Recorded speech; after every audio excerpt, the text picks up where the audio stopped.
Ibadah sejati adalah bagaimana kita mempersembahkan tubuh kita itu kepada Tuhan. Ya, artinya ketika kita mempersembahkan tubuh kita, berarti kita memisahkan kehidupan duniawi kita, dunia lama kita, masa lalu kita, dosa kita, itu untuk melakukan perkara-perkara rohani yang Tuhan inginkan. Ada 3 hal ibadah sejati. Yang pertama adalah, dia katakan tadi, persembahkanlah tubuhmu sebagai persembahan yang hidup. Ya, pertama adalah persembahan yang hidup, persembahan yang benar-benar hidup kita ini untuk melayani Tuhan. Ada berarti ada persembahan hidup, berarti ada yang tidak persembahan hidup, tidak hidup, ya artinya mati, yang sia-sia begitu. Di sini dikatakan persembahan hidup adalah kita mempersembahkan seluruh hidup kita, totalitas kita itu kepada Tuhan. Tuhan mau pagi hari ini kita melakukan persembahan, artinya tubuh kita ini benar-benar pastikan kita betul-betul kudus di hadapan Tuhan. Karena Allah kita Allah yang Roh Kudus, hanya kita bisa alami dengan rohnya, ya kita bisa berjumpa pribadi dengan Dia ketika kita dilayakkan oleh Tuhan. Tubuh kita Tuhan ingin ketika kita sudah mengalami keselamatannya daripada Tuhan, kita sudah diselamatkan oleh Tuhan, kita sudah hidup dari masa lalu kita sudah bertobat. Tuhan ingin jangan pernah sia-siakan pengorbanan Tuhan yang sudah ditebusnya dengan darahnya mati di kayu salib. Dia ingin betul-betul kita itu dikuduskan, betul-betul dari kehidupan kita masa lalu. Nggak peduli katakan apa yang terjadi masa lalu kita, tapi Tuhan ingin hari ini ketika kita memutuskan memberikan persembahan yang kudus, itu betul-betul persembahan yang menyenangkan hati Tuhan. Ya, kita mau jaga tubuh kita ini, apa yang Tuhan beri, apa yang Tuhan ciptakan dari atas kepala sampai ujung kaki itu hanya untuk kemuliaan. Setiap kita spesial di mata Tuhan. Wajah kita yang cantik, yang ganteng, yang tinggi, yang langsing, yang gemukah itu untuk Tuhan. Ya, beri tubuh kita, beri hidup kita itu untuk Tuhan. Karena itu yang Tuhan inginkan bagi kita lakukannya. Kita lihat 1 Korintus 6 ayat 19 sampai 20. Atau tidak tahukah kamu bahwa tubuhmu adalah bait Roh Kudus yang diam di dalam kamu, Roh Kudus yang kamu peroleh dari Allah, dan bahwa kamu bukan milik kamu sendiri, sebab kamu telah dibeli dan harganya telah lunas dibayar. Karena itu muliakanlah Allah dengan tubuhmu. Ya, Tuhan ingin tubuh kita ini kudus untuk kemuliaan Tuhan. Makanya saya sangat sedih sekali ketika kita anak-anak muda, orang tua, kalau tidak bisa menjaga hidupnya di hadapan Tuhan. Saya sangat sedih kalau mereka betul-betul hidup di dalam pertobatan Tuhan, dipakai Tuhan, tiba-tiba mengalami kejatuhan di dalam Tuhan. Karena hari-hari ini saya merasakan Tuhan bekerja dahsyat di tengah dunia ini, di Indonesia, bahkan Kalimantan, Palangkaraya. Tapi pekerjaan setan juga dahsyat juga. Oleh karena itu kita harus menjaga hidup kita betul-betul tetap di dalam Tuhan. Sekalipun tidak mudah. Ada banyak di luar sana godaan, tantangan yang kita alami.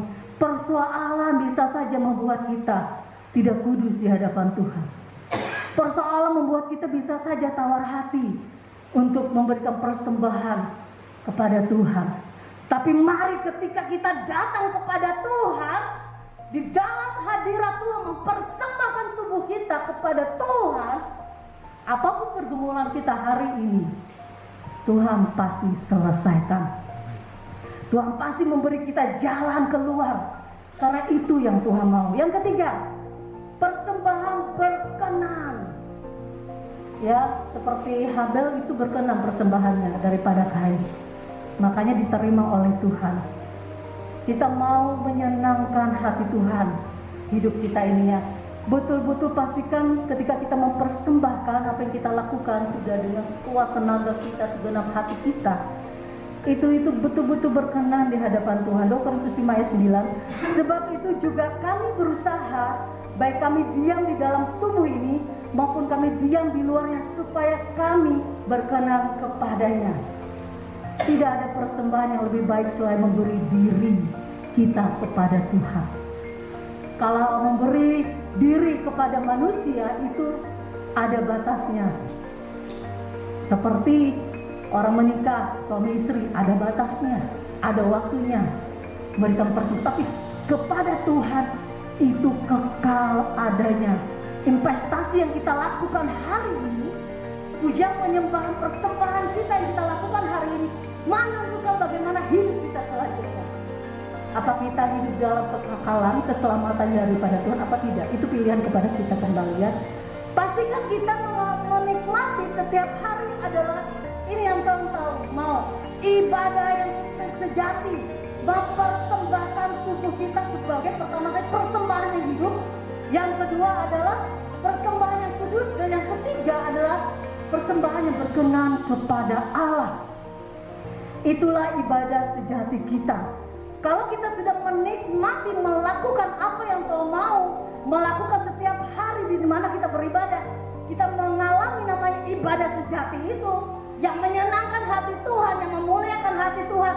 Maka kata bagian yang kedua ayatnya, janganlah kamu menjadi serupa dengan dunia ini, tetapi berubahlah oleh pembaharuan budimu, sehingga kamu dapat membedakan manakah kehendak Allah, apa yang baik, yang berkenan kepada Allah, dan yang sempurna.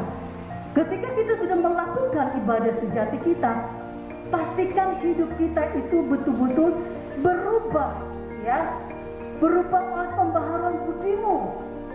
Jangan serupa dengan dunia ini lagi, tapi berubahlah oleh pembaharuan budimu. Artinya Tuhan mengubah hidup kita, pola pikir kita, mindset kita. Itu pasti perkara-perkara yang baik.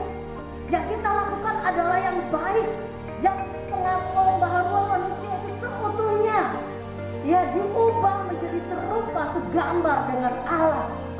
Dari kemuliaan yang semakin besar, itu yang Tuhan inginkan bagi kita. Saya katakan tidak mudah dalam berubah. Makanya setiap hari kami berdoa, Tuhan perbaharui hidup kami dari hari ke hari, perbaharui budi kami, perbaharuilah sikap kami untuk menjadi setiap hari baik menjadi lebih baik sesuai dengan Tuhan mau. Yang Tuhan mau, kita mau selagi Tuhan beri kesempatan untuk hidup, berarti kita mau melakukan ibadah sejati kita. Hidup kita yang diubahkan menjadi serupa dengan gambar dalam kemuliaannya Tuhan.